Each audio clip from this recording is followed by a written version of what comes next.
Welcome to the Healthcare and the ADA Inclusion of Persons with Disabilities webinar series. I'm Lewis Krause from the Pacific ADA Center, your moderator for this series.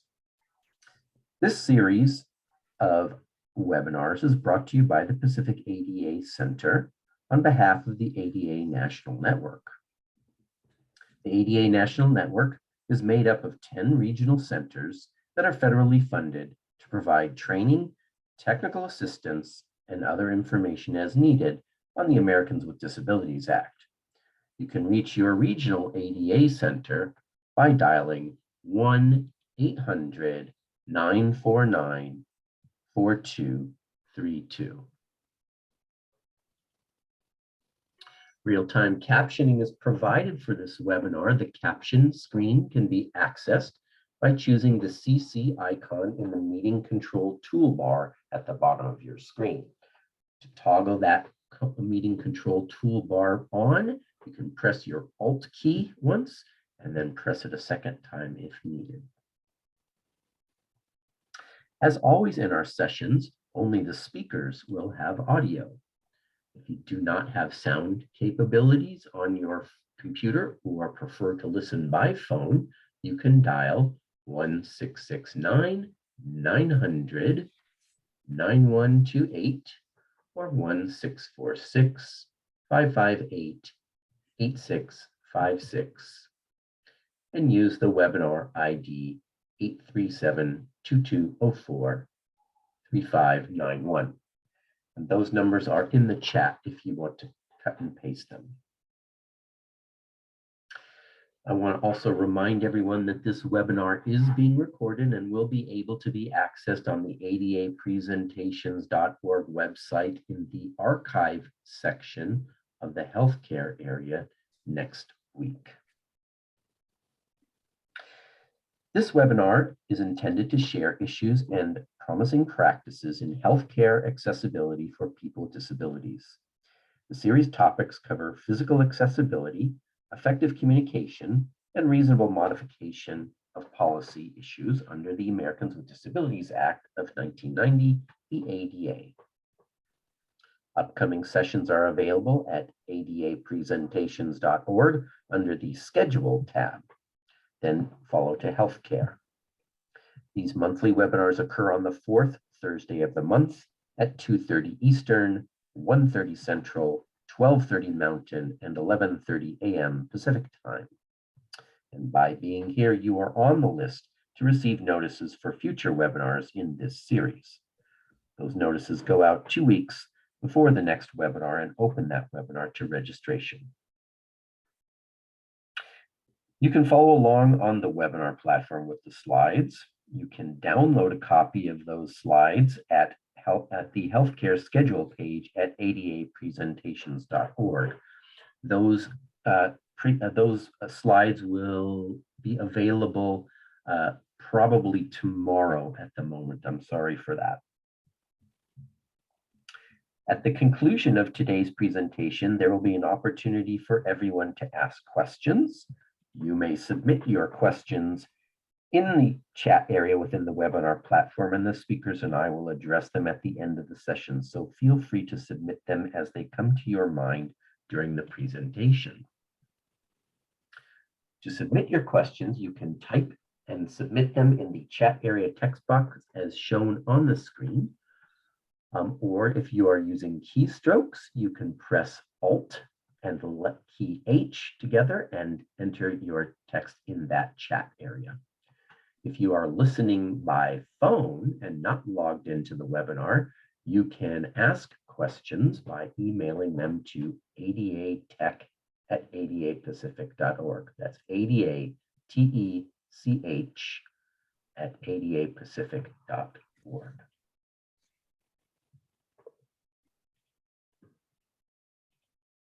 If you experience any technical difficulties during the webinar, you can send a private chat message to the host by typing in the chat window. Again, you can just type your comment in and hit enter. If you're using keyboards, again, use Alt and H to access your chat box via the keys. You can also contact us by emailing at adatech@adapacific.org, or you can call us at 510-285-5600.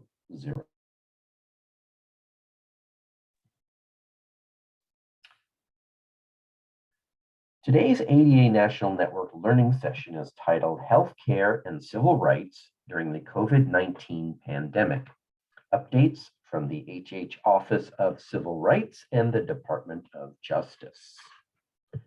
People with disabilities have faced a heavy toll in the COVID-19 pandemic, compounded by discrimination in the healthcare system. This webinar will discuss recent guidance and enforcement actions from HHS and DOJ, including the frequently asked questions, or FAQs, for healthcare providers during the COVID-19 public health emergency, the guidance on long COVID as a disability under the ADA, Section 504 and Section 1557, disability access in vaccine distribution, and other critical issues. We'll be learning more about the application of civil rights prohibiting discrimination on the basis of disability during the COVID-19 public health emergency and other key health policy issues that impact people with disabilities. Today's speakers are Molly Bergdorf. Molly is currently the Section Chief in the Civil Rights Division of the Office of Civil Rights at the Department of Health and Human Services, or HHS. She's an advocate, attorney, and woman with a disability.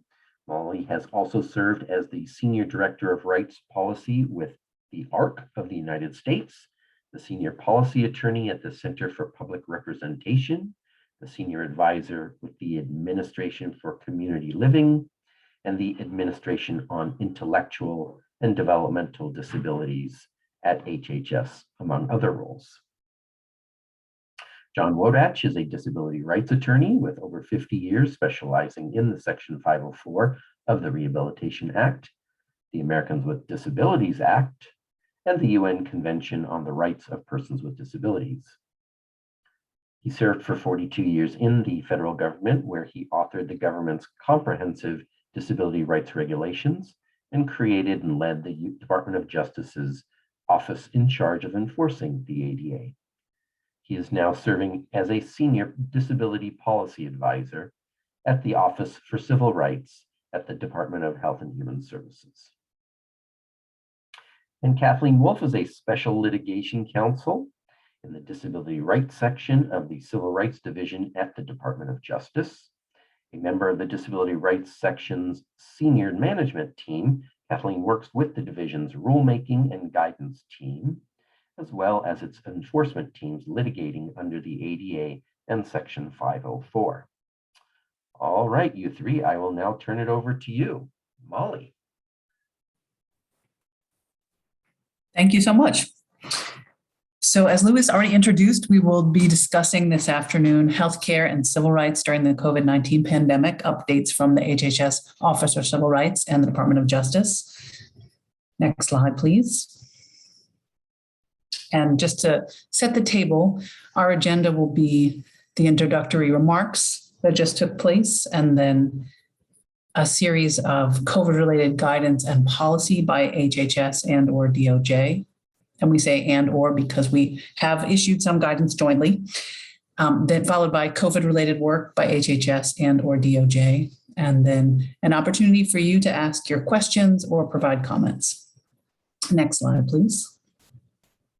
And I should actually introduce myself again. As Louis said, I'm Molly Bergdorf. I work in the U.S. Department of Health and Human Services Office for Civil Rights. And in case you aren't familiar with OCR, we enforce a number of civil rights laws prohibiting discrimination on the basis of race, color, national origin, age, sex, religion, and disability.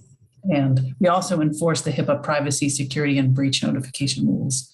And today you'll hear me talking about 3 laws in particular prohibiting discrimination on the basis of disability.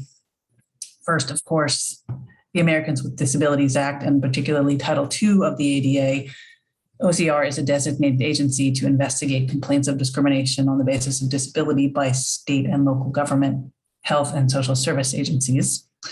If you're wondering about our role specifically on the ADA, we'll also be talking about Section 504 of the Rehabilitation Act and Section 1557 of the Affordable Care Act, which prohibits discrimination on the basis of race, color, national origin, sex, age, or disability in certain health programs or activities. So we're going to delve into these specific COVID-related guidance and policy materials specifically. And of course, this is just a snapshot of some of the most recent work that we've been doing at our respective agencies related to COVID and disability issues. And there's a number of other disability-related guidance and of course, civil rights enforcement guidance, and we can share the general links to an archive of those resources as well. But we thought this would be the most useful for current purposes, which include, as Lewis already mentioned, the FAQs for healthcare providers during the COVID-19 public health emergency, which HHS issued in February, just a few months ago, followed by the long COVID guidance issued by HHS and DOJ in last July, which John Wodeff will be presenting on, and then guidance prohibiting disability discrimination and a related fact sheet on disability access and vaccine distribution, which we issued in April of 2021. And we'll be just sharing a little more detail about what these documents are and what they cover and how they may be useful to you. So next slide, please. So we're starting with the FAQs for healthcare providers during the COVID-19 public health emergency, which, as I mentioned, HHS issued, and it specifically covers protections for people with disabilities under 504, which is typically read by courts in conjunction with the ADA, as well as Section 1557. So what is this guidance and why did we issue it? Well, it's intended to provide information for healthcare providers so that they understand that civil rights protections continue to apply during the public health emergency, and so they can understand the rights of qualified individuals with disabilities who are protected under these laws. And we wanted to be sure that entities providing services such as hospitalization, long-term care, intensive treatments, and particularly critical care services that have been important during COVID, such as oxygen therapy and mechanical ventilators, understand that the civil rights laws apply to them and what that means. So next slide, please. The FAQs cover a few specific areas, particularly crisis standards of care, visitation policies, and testing and contract tracing programs. And I'm going to start with the application to crisis standard of care plans. So crisis standards of care plans typically help hospitals and other healthcare entities triage scarce resources in times of crisis or public emergency. And what we wanted to help providers understand is that when they are allocating scarce resources or care during a public health emergency, they have to still take into account how these protections against discrimination apply. So for example, when analyzing the patient's ability to benefit from the treatment that is sought, they must do so in a way that's free from stereotypes and bias about disability. And that includes prejudicial preconceptions and assessment of quality of life or judgment about a person's relative worth based on the presence or absence of disabilities. And that also means they are not prohibited to make categorical exclusions on the basis of disability. For example, if a hospital can't have a categorical exclusion denying life-saving care to people with Down syndrome based on a judgment that people without Down syndrome would be a greater benefit to society or would experience a richer or fuller life than people without Down syndrome. Or in resource allocation decisions, they have to be based on current medical knowledge or the best available objective evidence regarding effectiveness of treatment. So, for example, a hospital can't deny care during a public health emergency based on the idea that the care is unlikely to be effective for a particular patient, unless it's specifically based on analyzing that patient's ability to respond to that treatment being sought. So A person's disability or pre-existing diagnosis should not form the basis for a decision regarding the allocation of scarce treatment unless that specific underlying condition is so severe that it would prevent the treatment sought from being effective or would prevent the patient from surviving until discharge from the hospital or shortly thereafter. So to bottom line that, there are a few limited situations where a hospital or provider can take into consideration a person's disability and how it might play out to the effectiveness of treatment, but it's only in a very limited category, and it can't be based on a long-term guess about the life expectancy of a person in the long term. We also talk about the need for reasonable modifications for people with disabilities in crisis standards of care. So, for example, in using an assessment tool, a hospital can't unnecessarily screen out or even use a tool that tends to screen out people with disabilities from having the opportunity to benefit from an aid or service, and may need to make reasonable modifications in the use of the assessment tool unless doing so would cause a fundamental alteration or impose an undue burden. And as an example, and this is a real life example, providers in part of their decision-making process of allocating scarce resources were using the Glasgow Coma Scale, which considers motor, eye, and speech abilities. And for example, somebody with cerebral palsy may have difficulty speaking or moving as part of the underlying disability, but that's not the condition that caused them to seek treatment at the hospital for COVID. So adjustments must be made to ensure that a person's pre-existing condition or disability and the symptoms of that condition or disability are not considered when using this tool, this Glasgow Coma Scale, to evaluate whether the person qualifies for treatment. And the usual protections and defenses of fundamental alteration or undue burden do apply in these situations. We always want to highlight for providers that there is a limit to these requirements. However, they are incredibly important, and they must be first and foremost when these decisions are being made, particularly for people with disabilities. The guidance then goes on to pose a series of pointed yes or no questions, and essentially these are to help healthcare providers understand what is prohibited. So, spoiler alert, the answer to all the questions is, can I do this? And the answer is no.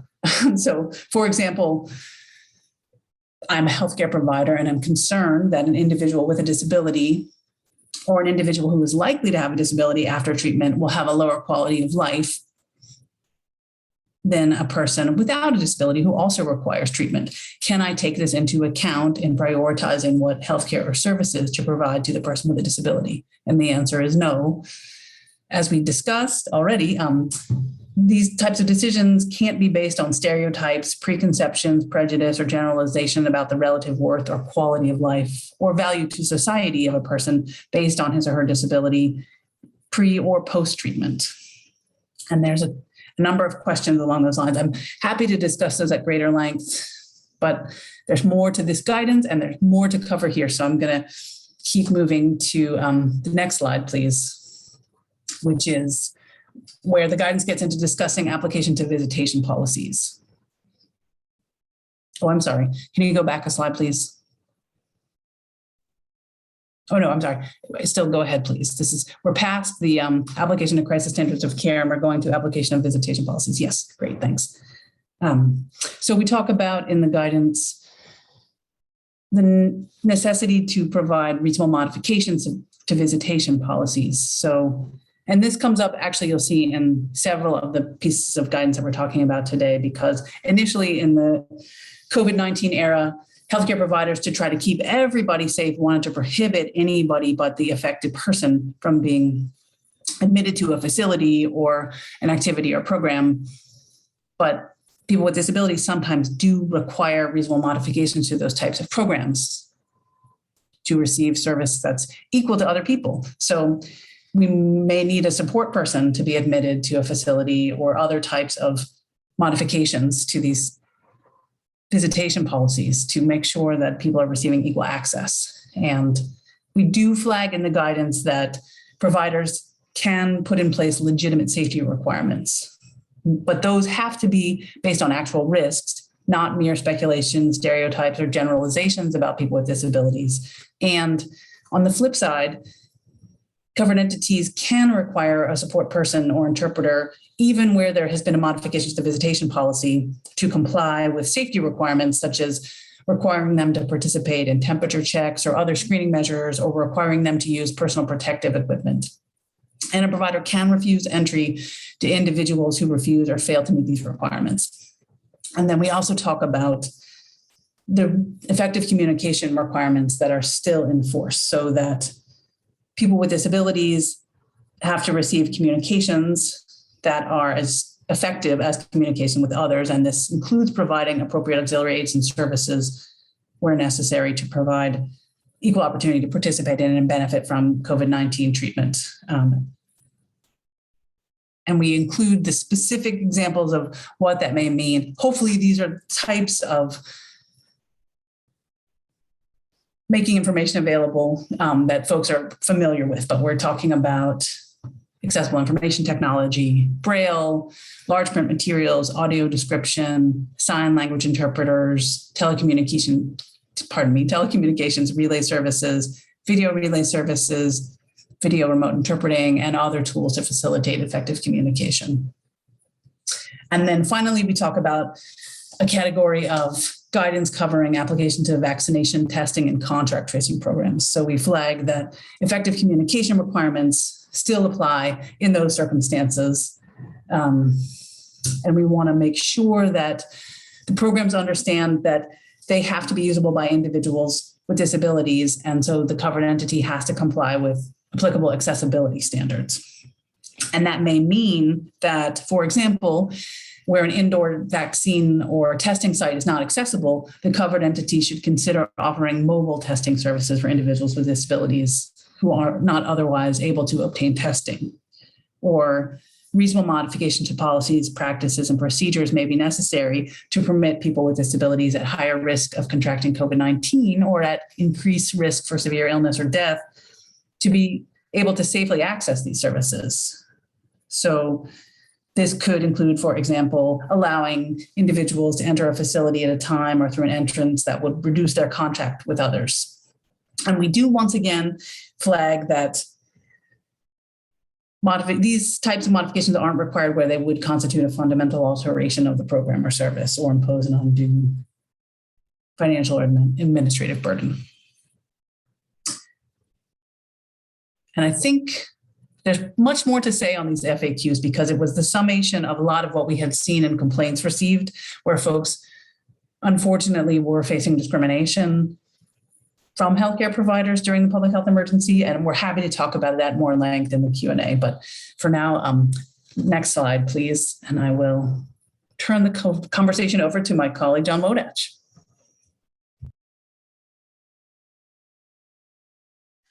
Thank you very much, Molly. I'm delighted to be with the ADA National Network and all of you once again. And good afternoon, and I believe probably good morning and aloha to some of our participants as well.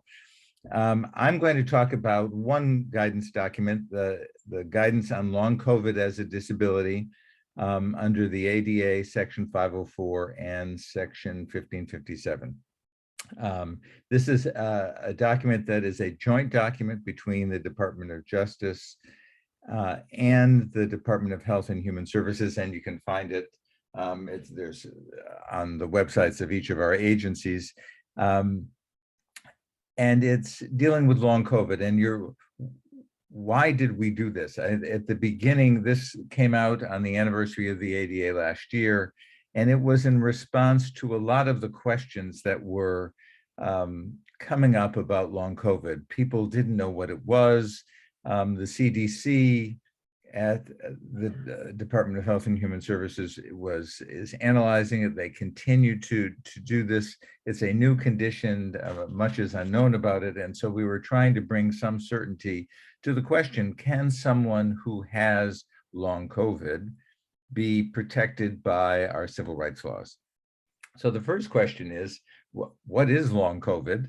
And we rely on our healthcare professionals for definitions. And really, long COVID is a range of symptoms that can last weeks or months after a person has been infected with the virus that causes COVID-19. So what are some of these symptoms? And there's quite a laundry list. It's tiredness or fatigue, difficulty concentrating or thinking, which I think people now understand and know as brain fog, shortness of breath or difficulty breathing, having a headache, dizziness when you're standing, a fast beating heart, heart palpitations, that range of conditions, chest pain, continued cough, joint or muscle pain, depression and anxiety, fever, and the loss of taste or smell. So the main point of this document, and it reduces itself to this notion, is long COVID can be a disability under these laws. And it would be a disability if it substantially limits one or more of major life activities of a person. Keep in mind that the guidance that we're talking about only deals with actual disability, the first prong, if you look at the extended definition under 504 in the ADA. And it is the guidance is under Title 2 and 3 of the ADA, under Section 504 and under 1557 of the Patient Protection and Affordable Care Act. It does not address employment discrimination or Title I. That is a separate issue, and you can get guidance on that from the EEOC. Basically, what the document does is apply the statutory definition of disability to what we know about the condition known as long COVID. So the first step in this is that long COVID is a physical or mental impairment.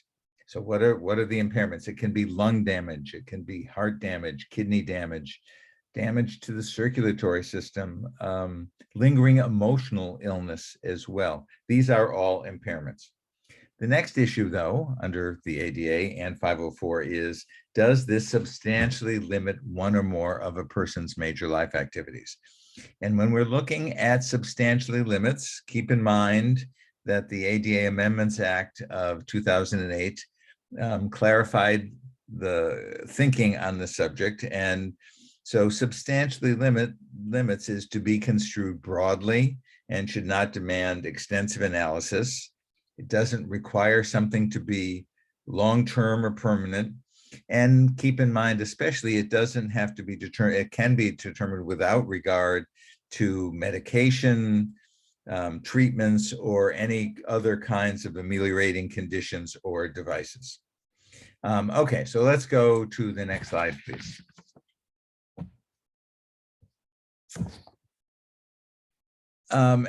So here we have some examples of the diverse ways that long COVID can become a disability. So first example here, a person who has long COVID and they have lung damage. This lung, okay, so there is the physical impairment. Does it substantially limit a major life activity? And so here we're looking at the person's respiratory function, which is a major life activity, and you have shortness of breath or fatigue and the related effects. These can be a substantial limitation. And therefore, if you do an analysis and they are, this is a person with long COVID.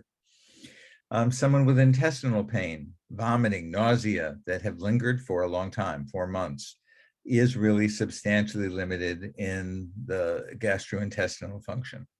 Another example here that deals with brain fog and the you have memory lapses or difficulty in thinking or concentrating. So this is also a person with long COVID. These are examples of how you would apply the symptoms and apply them in terms of what is the limitation, is it substantial, and what is the major life activity that is implied. Question, is long COVID always a disability? And the answer is no, it's not always a disability. You have to do the individualized assessment that is implied here. You have to look at the impairment and what is the major life activity and is it substantially limited. Keep in mind also that we are dealing with a new condition. Long COVID is a new condition. We are really still learning about it, and we'll have to be aware. We'll have to keep following the CDC and the academic research and action that occurs as we go along. The next slide, please. So what does this mean? Clearly, if someone has long COVID as a disability, they are protected. It qualifies them as a disability, and they have the same protections as any other person under the ADA, Section 504 or Section 1557. And I think what's most important is that therefore brings about the obligation to make reasonable modifications to policies, practices, and procedures unless it's a fundamental alteration. So entities covered by Title II or Title III, or entities receiving federal funds under Section 504 or 1557 have an obligation to make reasonable modifications. And there are some examples here that are very helpful. You have a student who has difficulty concentrating, it's long COVID, they may need additional time on an exam. I think that's fairly straightforward. It's similar to other areas, other types of disabilities. It applies in the same way for someone with long COVID. Someone who find it tiring to stand in line can seek a reasonable modification, some place to sit down. It may be sitting down in an inside as opposed to outside location without losing their place in line. So you can think about this if you're talking about voting as a activity that is covered. You might be getting a license renewal at the DMV. Any place you have a line. It can be at a Title III entity that is a concert. You're waiting in line in the ticket line and it is incredibly long. These are areas where reasonable modification can be triggered. And the last example here is getting refueling assistance at a gas station. Clearly a customer who has joint or muscle pain that will prevent them from getting out of the car pumping gas. This is similar to the kind of reasonable modification that is available. Let me conclude by at least mentioning some resources.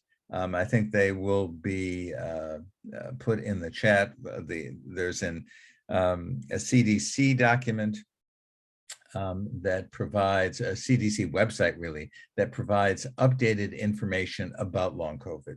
And there'll be a site to that. And there's also an ACL document, the Administration for Community Living at the Department of Health and Human Services has a document called How ACL's Disability and Aging Networks Can Help People with Long COVID. And that information has been put up in the chat. And keep in mind also, if a person who has long COVID feel they have been discriminated against under the statutes, they can file a complaint with the Department of Justice, or they can file a complaint with the Department of Health and Human Services. And that is it for long COVID. I think I now turn this over to, do I turn this to Molly, or do I turn this over to Katie? It's Molly and it's me again. Okay. Please. It's all yours. Thanks. Thank you, John. So we are just flagging 2 additional resources on COVID and specifically access to COVID vaccinations for people with disabilities that HHS issued in April of 2021. So why did we put these out? There was a push from HHS to develop resources to help states, vaccination providers, and other leading COVID-19 response activities to improve access to vaccines for people with disabilities and older adults. And the purpose of these types of resources is to clarify the legal requirements, illustrate some of the barriers to vaccine access faced by people with disabilities, and provide strategies and examples of how to ensure accessibility. So the guidance, as we state here, outlines legal standards for the federal civil rights laws prohibiting disability discrimination and providing concrete examples of the application of legal standards in the context of the COVID-19 vaccine programs. This particular piece of guidance goes through the general prohibition against discrimination and then talks about some specific examples. And I'm going to offer one here. It talks about discrimination in criteria or methods of administration of vaccines, and specifies that a covered entity may not use criteria or methods of administration that have the effect of subjecting individuals with disabilities to discrimination on the basis of disabilities. A mouthful, but as an example, what a provider should not do is, for example, include an inflexible requirement that people have to perform certain tasks for themselves as part of the process of receiving a vaccine.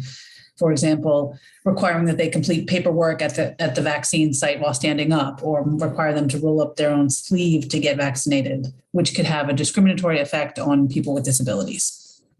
And there's a related fact sheet that we flagged here, which also includes, and it's a shorter and sort of more boiled down version for providers about what's required in disability access and vaccine distribution. And it touches again on the need to eliminate discriminatory barriers, the requirement to provide effective communication, and I think includes some hopefully helpful best practices. So, for example, in ensuring program access, the fact sheet suggests that as a best practice, a covered entity may wish to locate vaccination distribution sites in areas accessible to communities with limited transportation options, and give some examples of how to do that, how to conduct that outreach, and the idea to consider partnering with local organizations that serve people with disabilities in order to facilitate accessible communication. So it's strategies to build in at the front end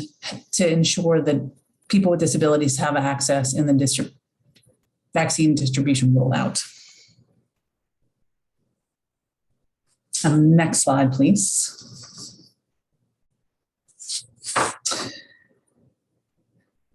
We wanted to be sure before we left the HHS resources around vaccination and testing to offer a specific, very concrete, practical example of how that HHS is trying to improve and facilitate this work to be sure that people with disabilities are included.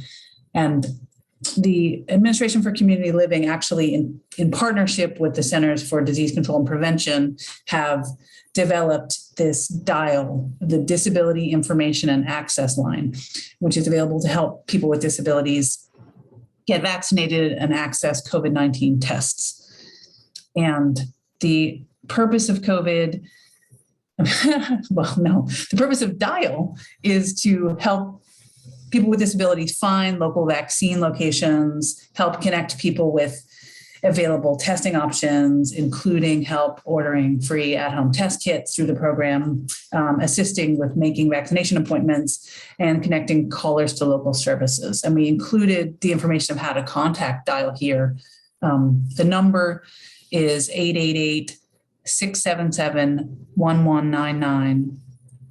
The hours are Monday through Friday, 9 a.m. to 8 p.m. Eastern.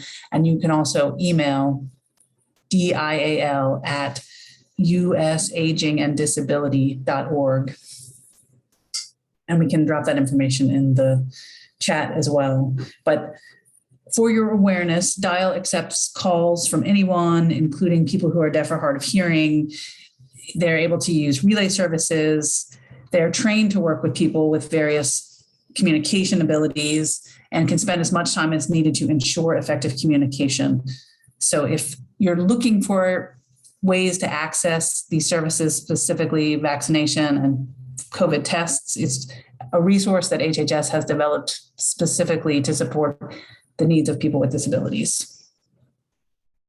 Next slide, please.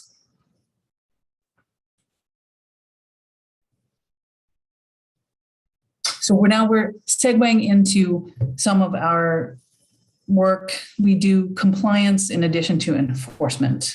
And what we had seen since the beginning of the COVID public health emergency is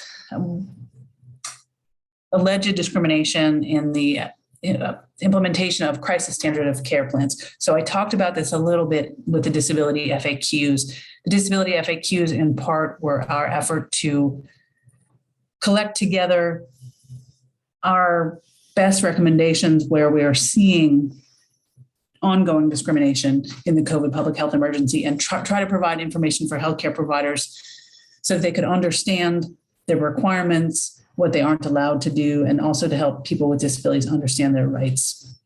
And I'm just going to get into a little bit of the actual work we did to resolve the complaints we got around the crisis standards of care. So, as I mentioned, over the course of the COVID-19 public health emergency, a lot of states, regions, and provider organizations and hospitals adopted crisis standards of care guidelines, which are issued to reflect the changes between usual healthcare operations and the level of care it's possible to deliver in a public health emergency. And as a result of a number of complaints that we received and requests for technical assistance, OCR worked with states and other entities to address non-discrimination crisis standards of care plans and practices. Next slide, please. So we received a lot of complaints. We tried to work with folks in states because that's also one of the faster ways to get these types of issues resolved. And we ended up working in a number of states. We included a list here, and there are others as well, helping covered entities, hospitals, and states that were issuing crisis standards of care understand what the requirements were and the limitations were in terms of being sure that they were not discriminating on the basis of disability and other protected categories. We saw a number of complaints on age discrimination as well, particularly regarding their triage and ventilator allocation policies. But we also saw other things like the visitation issues that I was mentioning earlier. And the idea was we had to be sure that non-discrimination was ensured in allocation of scarce treatment resources in the midst of this public health emergency, and that covered entities understood that full enforcement of civil rights laws was still in effect.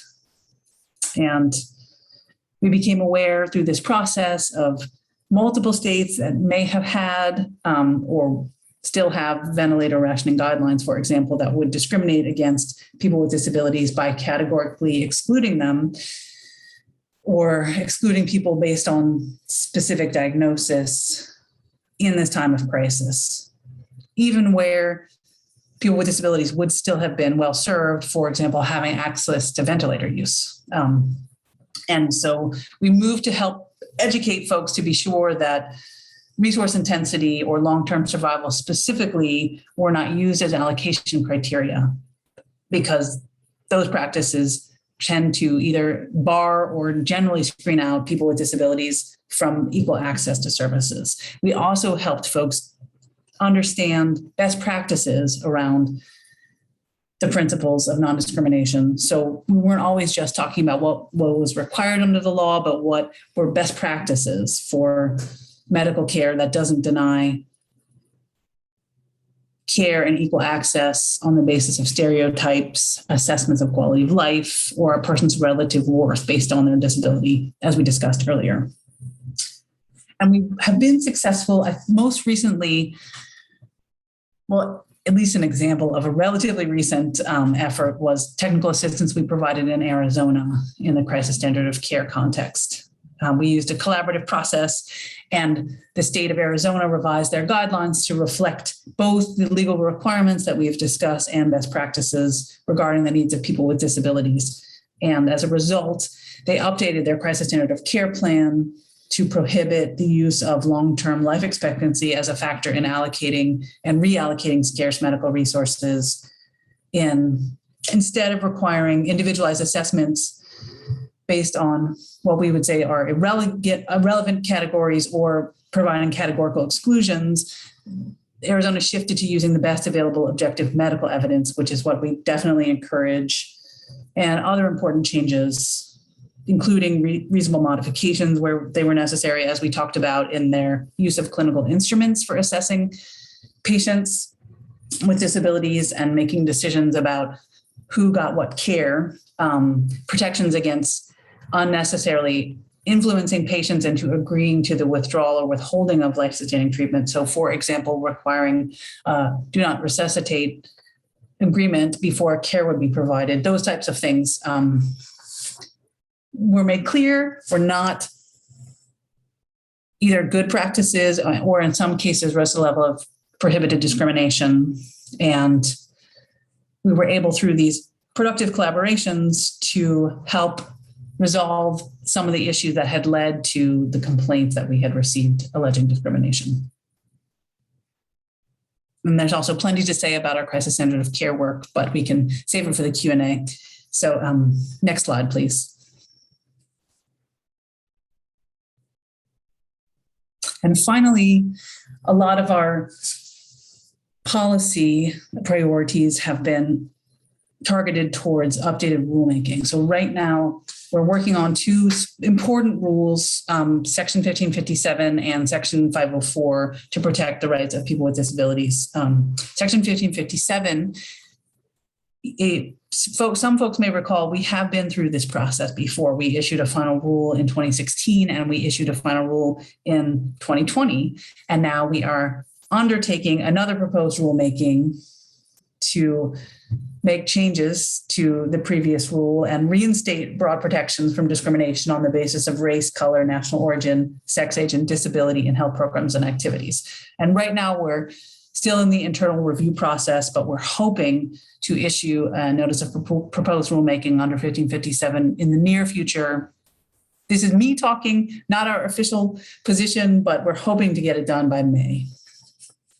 And then secondly, we are also actively working on updating the Section 504 regulations to address discrimination on the basis of disability by recipients of HHS funding. And we may look at as well at HHS conducted activities. So we're hoping to clarify obligations, address issues that have emerged in our enforcement experiences and under case law, and conform with changes in the law that have happened since the regulations were promulgated originally in the 70s under 504 and the ADA and other relevant laws. And if you look at the entry in the unified agenda, we flag that some of the topics that we may consider non-discrimination requirements in this rulemaking include life-sustaining care, organ transplants, child welfare programs, accessible medical equipment, integration, crisis standards of care, and a number of other areas. So you will definitely have a chance to publicly comment when those are published in the Federal Register, and we really hope that you will. And thank you so much for your time and attention. I'm now going to turn it over to Katie to talk about some of DOJ's work in this area. Hi all, next slide please.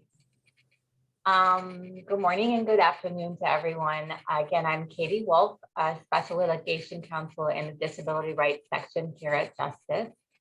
And I want to say that it's always wonderful to join the Pacific ADA Center anytime we can, and to support the amazing work that they do in educating and providing technical assistance to the public in the disability space. I also want to thank John and Molly and everyone at HHS OCR for their work from day one of the pandemic. It's been a pleasure working with them on some projects and supporting and cheering them on others.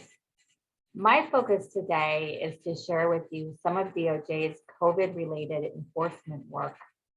And in particular, I want to focus on our work regarding vaccine registration websites. The Disability Rights section has been working diligently to ensure that individuals with disabilities are not left behind as the country gets vaccinated against COVID-19, whether through initial doses, boosters, the addition of vaccines for the 5 to 11 age group, and the future rollout to those under 5. Ensuring equal access to the potentially life-saving vaccination, including by ensuring that individuals can independently and privately make vaccine appointments online, is a key civil rights issue that has emerged from this pandemic.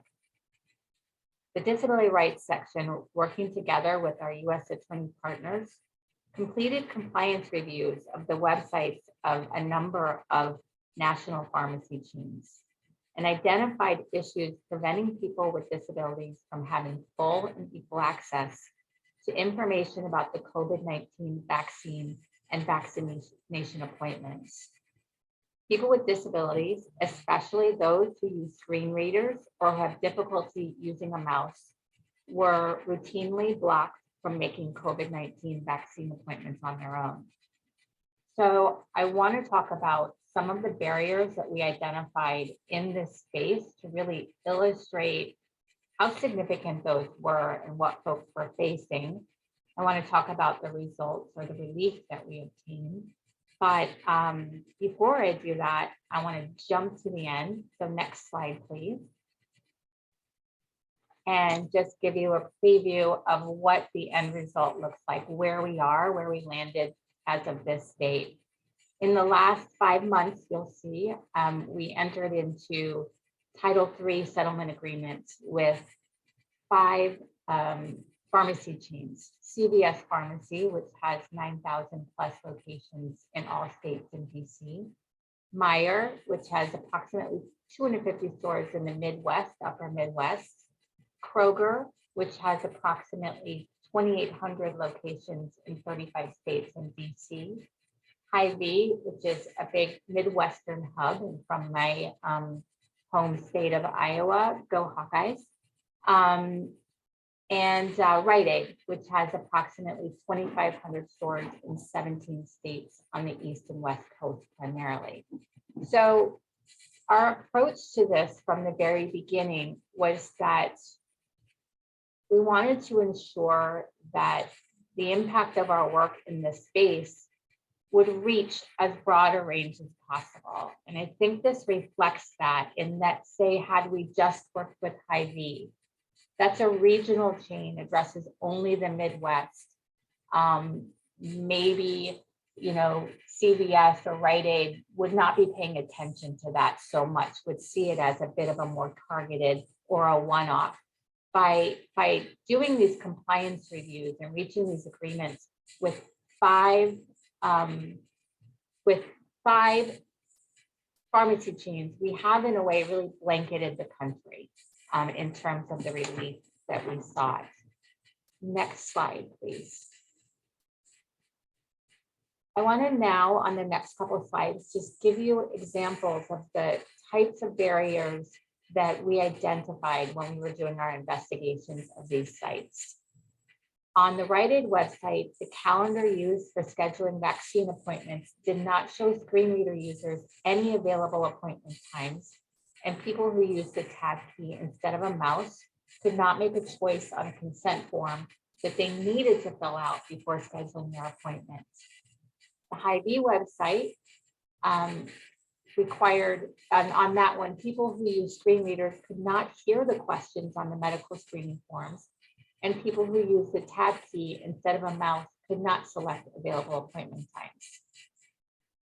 The result of this and the illustrations on the next slides is that we were hearing that people who could not, well, 2 things. First, if you'll think back on various points in the pandemic, it all seems a bit more civilized in terms of getting vaccine appointments now.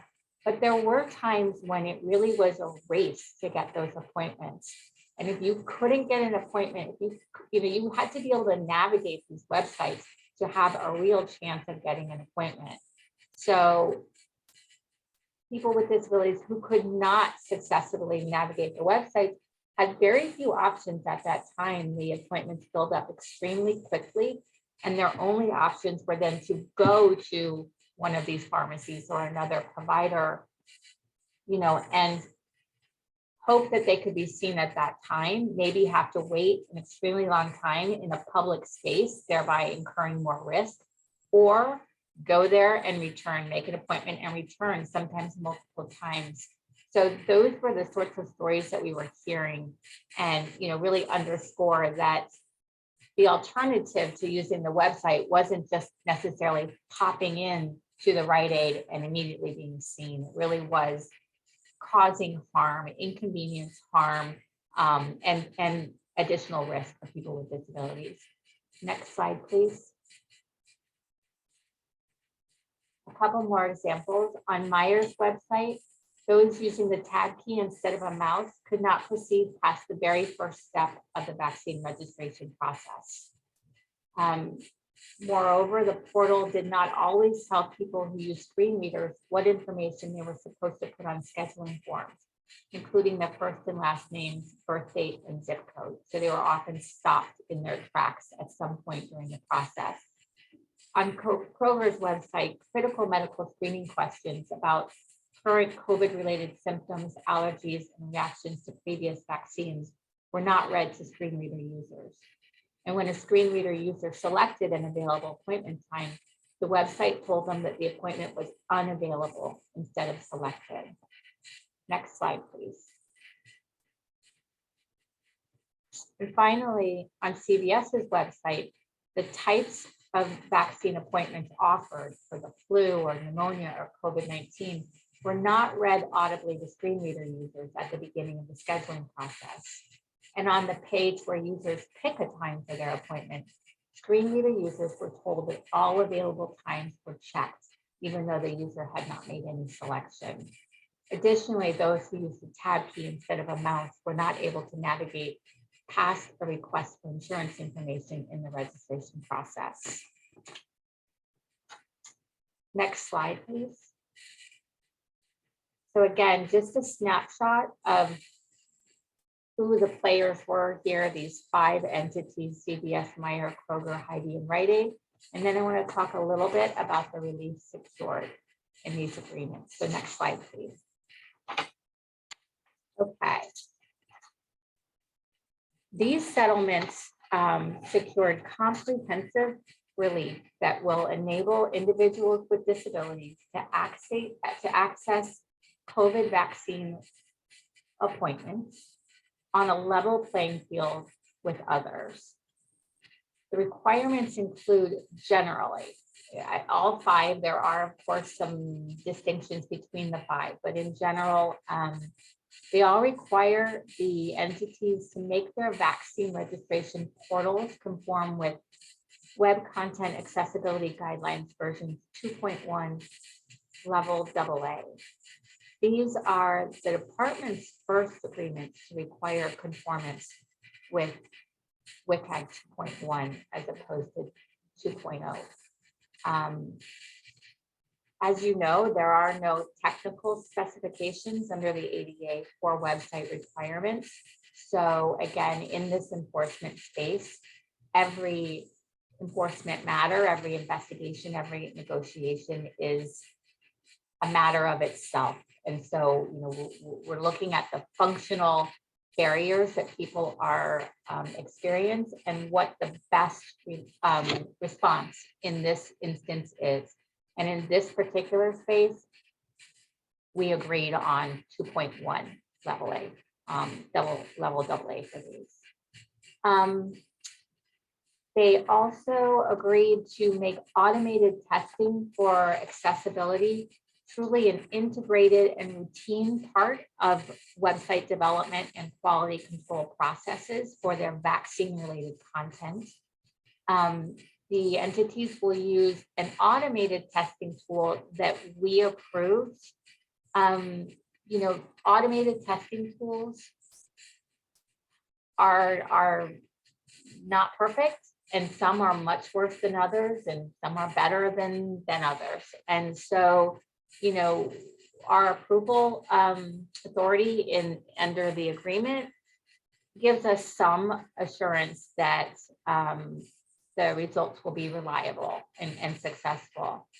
But for that very reason, that these tools are not a total solution, the agreements also require the entity to perform manual testing of their vaccine content, including testing by people with disabilities. This was an important piece of the relief for us because we want to make sure they include people with disabilities who use assistive technology, because those individuals bring a perspective that a consultant might not have, especially if the consultant is not a person with a disability. It can really bring the WCAG guidelines to life, so to speak, and help prioritize the rehabilitation or the repair of various barriers. The entities are required to provide training about web accessibility to people who have responsibility for vaccine website content. And again, there is quite frequent reporting throughout the agreement to the United States so that we really can, given the import of this particular function of these sites and the need for this good or service being provided by these pharmacies, we want to be able to monitor closely and get in there and ensure that the entities are quickly repairing, are quickly addressing barriers that I identified either through the automatic testing tool or through the manual testing. So that is our approach to that. Other than that, in the COVID space, you know, our traditional approach to complaints continues here. We continue to receive approximately 30,000 citizen complaints a year. Every one of those is reviewed for what we can do, what is the most appropriate disposition. Many are shared with our U.S. attorney partners. Over 90 plus offices of those are doing affirmative ADA enforcement as well. Many are shared with our federal partners if they implicate a 504 and a Title II entity. That is where I'm at in the COVID enforcement nutshell, but I'm going to go to the next page because I have you as a captive audience. And I want to share a little bit about some of our other recent DOJ work in the healthcare or the healthcare adjacent space. I'm excited about it, and I hope you will be too. First of all, I'd like to talk a little bit about our recent work on combating discriminatory barriers faced by those in treatment for opioid use disorder. This is really a concerted effort by the division and by the department to address wholesale through a multifaceted approach since the opioid crisis and the opioid epidemic that this country is facing. The first thing I want to note for those of you who may not have seen it yet is our guidance on opioid use disorder and the ADA, which actually was just published on April 5th, not March 18th, as I have on this slide. This guidance explains the ADA's protections for people with opioid use disorder who are in treatment or recovery, including those who take medication, legally prescribed medication to treat their OUDs. The publication is intended to help people with OUD who are in treatment or recovery understand their rights under federal law and to provide guidance to entities covered by the ADA about how to comply with the law. The document is very plain language oriented. It's meant for lay readers. It includes examples in the,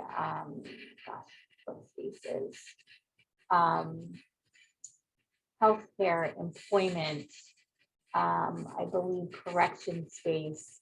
Really, the point is that we wanted when a lay person, non-lawyer, maybe non-medical provider, or to look in this document, that they might see something that says to them, oh, I didn't even realize that I was covered by the ADA, you know, because of my opioid use disorder, which I am in treatment for. I'm doing very well on it. I didn't realize that I was still protected. But they are, and this guidance goes, you know, our first really on this issue does a great job of explaining that. We've also done and continue to do a significant amount of complementary enforcement work on this space that I just wanted to highlight very quickly for you. It's all available on ada.gov. On March 25th, the department issued a letter to the Indiana State Board of Nursing, advising them of our finding that they violated the ADA by denying a nurse the opportunity to participate in a substance use disorder rehabilitation program because she takes medication for OUD. The program is required for the individual to reinstate her nursing license, and accordingly, this refusal to allow her to remain on Suboxone or buprenorphine really is serving as an absolute barrier, a gateway barrier to her continued work in this profession that she loves. And some of these are even more difficult to understand in light of the shortage of healthcare workers that we're facing in this country. On March 17th, the department entered into a settlement agreement with Ready to Work LLC, a Colorado-based employment, residential, and social services program for individuals experiencing homelessness. The agreement resolves allegations that the program denied admission to an individual because she takes medication for OUD. That agreement, along with injunctive relief, includes compensatory damages to the complainants. On February 24th, the department filed a lawsuit against the Unified Justice or Judicial System of Pennsylvania, alleging that it prohibits or otherwise limits participants in its court supervision programs from using medication to treat OUD. So that matter is in active litigation at the moment. The New England Orthopedic Surgeon Settlement Agreement from May 2021 resolved allegations that the entity under Title III was turning away patients who were also being treated with medication for OUD. That agreement again includes injunctive relief and also monetary damages for the two complainants. And finally, I wanted to just highlight in this space a summer 2020 settlement agreement with Massachusetts General Hospital, which resolved allegations that the hospital denied a patient with cystic fibrosis eligibility for a lung transplant because he was being treated with prescription medication for opioid use disorder. The patient was ultimately able to receive a lung transplant from a different hospital, not in the same state. But part of this process of organ transplant is that the patient needs to stay in the area where the hospital is for, I think, a period of 6 months after the surgery, before and after the surgery, and must have a dedicated person or caretaker who can provide support throughout the rehabilitation recuperation process. In this case, this was this person's mother, and because he had to relocate to another state for his lung transplant that he could not get at Massachusetts General, she had to as well, had to leave her job and move from her Massachusetts home to be near the transplant hospital while the patient recovered from the surgery. The distance from home, family, and community caused them both considerable financial and emotional distress. So again, the resolution involves comprehensive and thoughtful injunctive relief, how to put in place processes and considerations so this does not happen in the future, but it also includes $250,000 in monetary relief for the emotional distress and out-of-pocket expenses experienced by the family. Next slide, please. Just a couple of other quick things, and hopefully I can do it in 2 minutes so we can get to questions and comments. Other recent healthcare work involves an expanded lawsuit involving eye care surgeons in the eye care centers in the Southwest. Barnett Delaney Perkins operates multiple eye surgery, eye care centers, mostly cataract surgery in the Southwest. We've just added amended our complaint to add allegations against American Vision Partners, which is the management organization that provides training, policies, guidance, and staff for Barnett, Delaney, Perkins, and a number of other eye care companies. So American Vision and Partners sort of expands the scope of this case to potentially over 80 to 100 centers across multiple states in the Southwest. In the original complaints, the department alleged that BDP required patients with disabilities who need transfer assistance to use and pay for third-party medical transport and transfer assistance as a condition of surgery in violation of the ADA. The amended complaint adds allegations that AVP and BDP have also denied surgery outright to patients who need transfer assistance. As you may know, the department has longstanding technical assistance guidance explaining the need for and the reasonableness of providing transfer assistance to people with disabilities in healthcare settings, and has entered into numerous settlement agreements around this issue. In February 22 of this year, we entered into 2 consent decrees to resolve lawsuits against 2 healthcare providers in California who denied routine gynecological care to a patient because of her HIV. The routine care sought included a pap smear, which is very routine work. The consent decree again involves injunctive relief, monetary damages for the complainant, and civil penalties to the United States. And the last matter I wanted to highlight for you was a October 2021 resolution with Kaiser Foundation Health Plan of Washington. This is an effective communication agreement similar to ones that I'm sure you've seen many times, comprehensive injunctive relief. But the investigation here revealed that in approximately 400 instances over a 4-year period, an interpreter was requested either by staff at these Kaiser facilities or directly by patients or their companions, or in addition to that, and none was provided. So the investigation really revealed systemic, significant violations that resulted in, significant failures to communicate.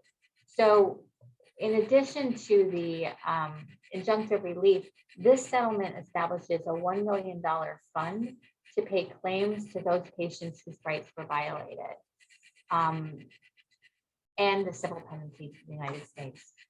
Last thing on my list is just wanted to make sure that folks had seen the department's issuance. I have the exact date.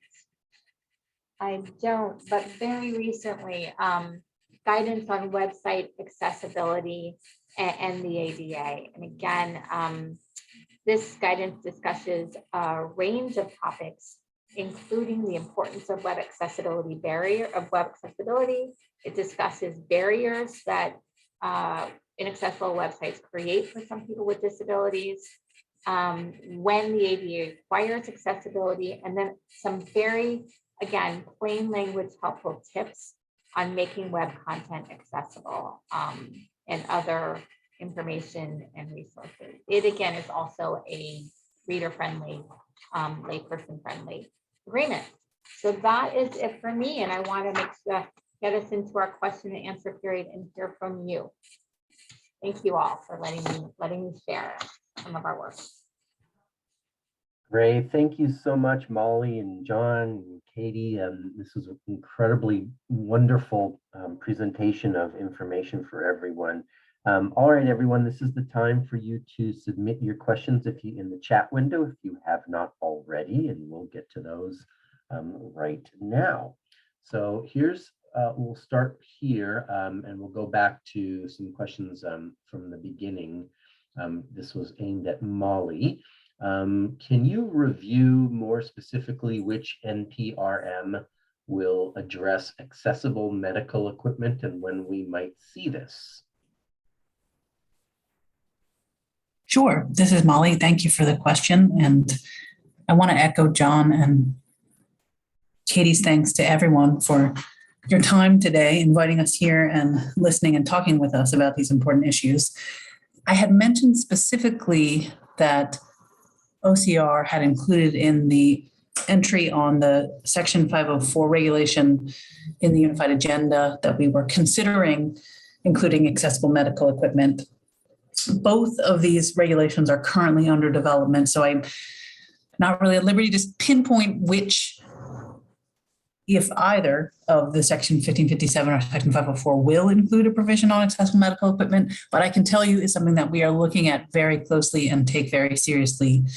And in terms of the sequence and coordinating with our other federal partners as appropriate as well. In terms of the sequence, 1557 should be out the door, fingers crossed that everything goes well in the near future, meaning published in the Federal Register for public comment. 504, we are working on it feverishly, and we hope to have it published as soon as we can, but I can't give you a specific date. You can look for an updated date in the Unified Agenda for spring 2022, which should be released fairly soon as well. I hope that's helpful. And thank you for your interest. And we really, again, encourage folks to comment on both rules when you have the opportunity. You can also ask for meetings with OCR or the director or HHS and the secretary if you have specific issues or concerns that you think HHS needs to consider. All right, thanks for that. The next question, and maybe this is for everyone. Beyond COVID, could you review more specifically the new stronger rules that are needed to accelerate future compliance and what monitoring and enforcement changes are needed to embed and sustain these lessons for the future?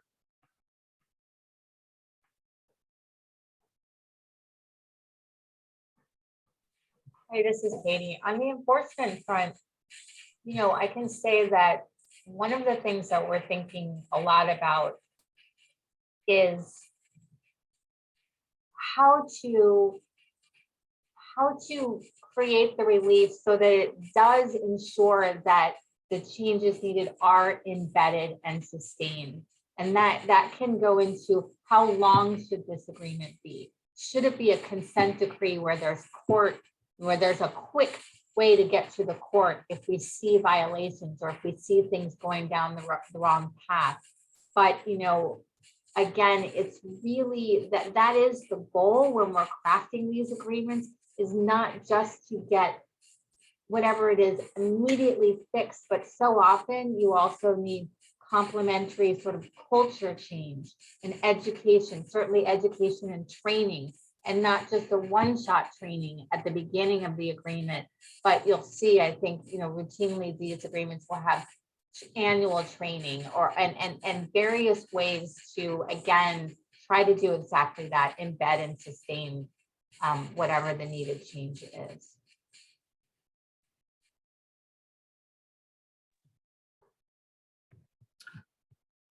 All right, thank you for that. And maybe even a related question to that, but specifically about one thing that you covered. For how many years will you be monitoring the website agreements?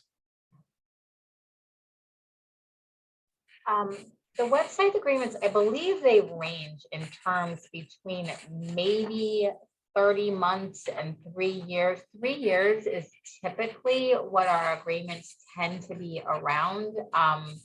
But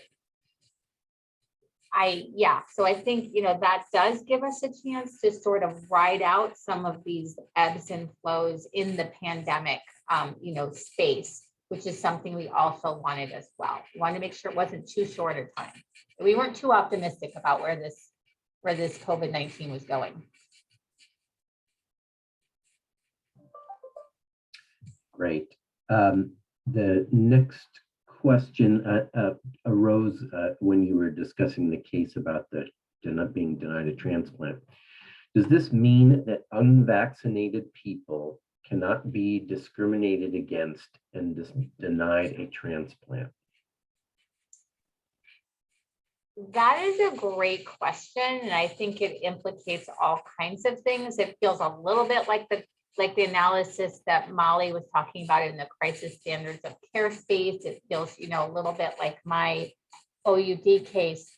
I think you would analyze it in the same way. First of all, you'd have to assume the reason the person cannot be vaccinated is because they have a disability, which would pull them into the protections of the statute. And then you would have to look at, the reasons that were offered as to why it is that an unvaccinated person could not successfully, be a transplant patient. So all of these cases in these space are very, very, have a lot of medical stuff in them as well. And we, obtain experts and we dive deeply into what is involved in, say, in this instance, I believe it was a liver transplant. But I think at the bottom line is the general rule is that a person should not be denied a transplant on the basis of disability, barring some truly valid objective medical reason why it is that transplant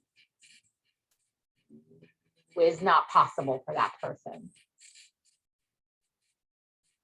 Here in our matter, what I believe, if I recall, the concerns were with interactions between the opioid use medication and pain management afterwards. There were concerns about compliance concerns with the post-surgical treatment. There had been a real absence of communication between the transplant team and the patient's OUD treatment team. Both of those were within the same hospital, but there was no talking. So there was a lot of, assumptions and misinformation sort of being relied on, we felt, in the medical transplant space that was not accurately informed or not sought from those who could have provided the expertise in the OUD space.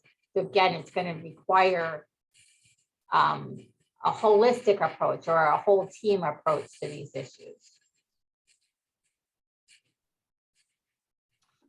All right, thank you very much. The next question, has the department issued any guidance about healthcare providers needing to provide effective communication to people who benefit greatly from lip reading? Lip reading is used by many people who are deaf at the higher speech frequencies to, quote, supplement what they can hear. Opaque masks have greatly hampered the ability of many people with severe hearing loss to lip read.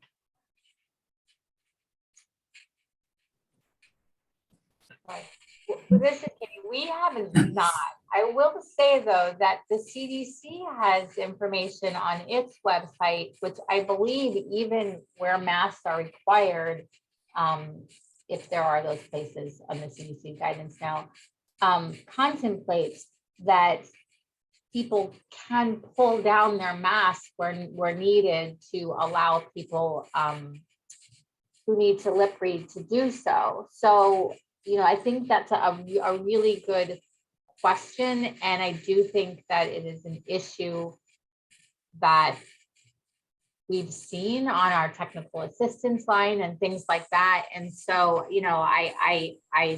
I agree that that's an issue that would be helpful to have some guidance or technical assistance.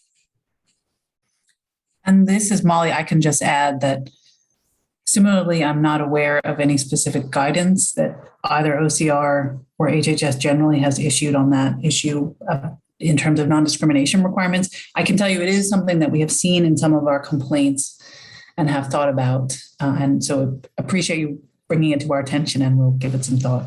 I think that the variability of the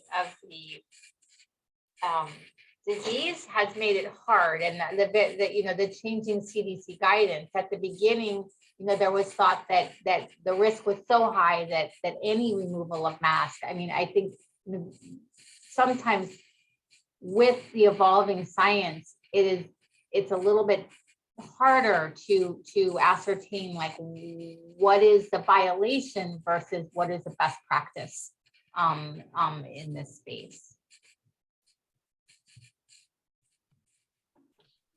All right, very good. Next question.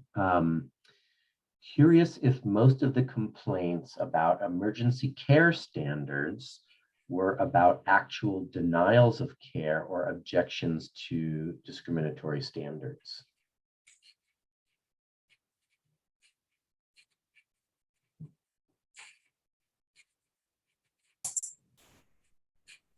This is Molly, and I think what the question is getting at is the crisis standard of care context. So person asking the question, if this isn't getting at what you are wanting to learn about, then definitely follow up. But the types of complaints we received were both sort of systemic of what the policies were on paper. And I guess if I had to say, if it was one of the other, I would say primarily the complaints we received were about policies that were written that on their face excluded people with disabilities on a discriminatory basis. But unfortunately, there are, real life applications of that we saw impacting people. And let me also mention that there has been a previous webinar that we had on an analysis of crisis standards of care that we did about a year ago. And so you can go back into the archive and look at that to get more detail about how people were looking at crisis standards of care at that moment in time, if that's helpful. All right, well, we realize that many of you may still have questions for our speakers, and apologize if you didn't get a chance to ask your question. They have put their contact information there, and you may be able to ask them a question by email. Or if you know that this is if your question is specifically an ADA question, you can also contact your regional ADA center at 1-800-949-4232, and our TAs will be able to answer those questions. You will receive an email with a link to an online session evaluation. Please complete that evaluation for today's program, as we really value your input and want to make sure our funder is aware of the value of these webinars. We want to thank our speakers today for sharing their time and knowledge with us. It was a really great presentation. A reminder that today's session was recorded, and it will be available for viewing next week at adapresentations.org in the archive section of healthcare. Our next webinar will be on May 26th. We hope you can join us. You can watch your email for the announcement of the opening of registration for that session. And thank you all again for attending today's session. Thank you again to Molly, John, and Katie for your great presentation. And have a good rest of your afternoon, everyone. Thank you. Good afternoon to everyone.